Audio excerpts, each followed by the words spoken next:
Hey guys, Slenderman here. Let's see how much we can learn in this quick 30 seconds of grappling. So we have Brian as the yellow belt here and Jonathan in the orange. When this was taken, I'd put Brian at about maybe 6 months total experience with grappling, and then Jonathan less than that, maybe 4, maybe less. So I'll walk us through it overall at first, and then we'll go back through it and see if we can learn. We're going to start off with a double lapel guard pull. So Jonathan's already in a bad spot. He's getting worked into a triangle here. Brian's not controlling the head though, so he's able to posture up, turn out of it, get his weight back down on him, and he controls the typical side control position.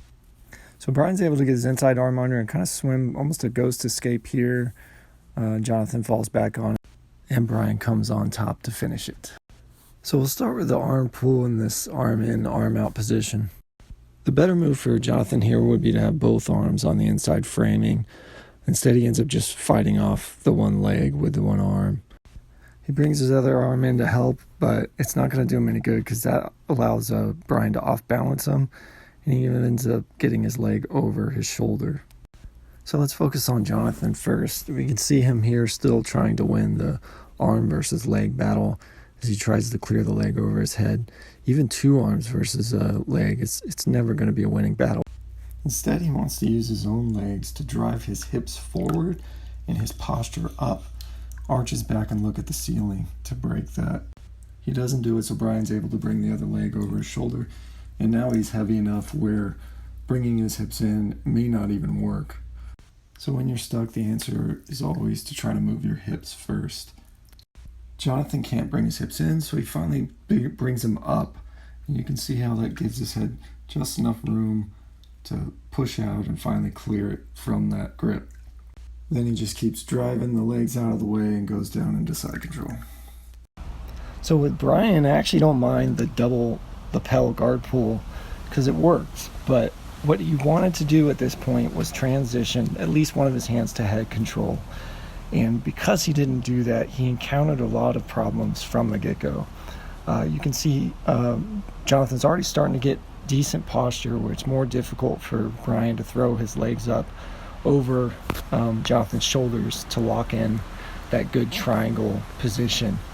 Now the posture Jonathan has achieved has actually put him in the perfect range for an arm bar. So Brian really wants to start rotating his hips around the outside elbow of Jonathan at this point, instead of prioritizing finishing and locking the triangle. You'll notice throwing up the triangle lock now with the base that Jonathan has achieved, actually Brian stacks himself. Now he switches to the arm and tries to focus on that a little late, and at this point it's just too late. There's just too bad of a position. His hips are actually rotating the opposite way that they need to be rotating, and that's what makes it easy for Jonathan to come out the back door. So if we're on our backs, let's get that head control, keep Uke in our workspace, and especially if we lose head control, let's cut an angle to where we're at the optimum position to off-balance Uke and to not have him put a lot of pressure on us. When we're on top and guard, keep both those arms in between the legs. You don't want to have that one arm in, one arm out situation. And we create pressure on our opponent and get our posture back by having our toes on the mat and driving our hips forward through our opponent. And that's what's going to break down in our guard. So I hope this was helpful, guys. Please give me some feedback. Get out there, train. Slenderman out.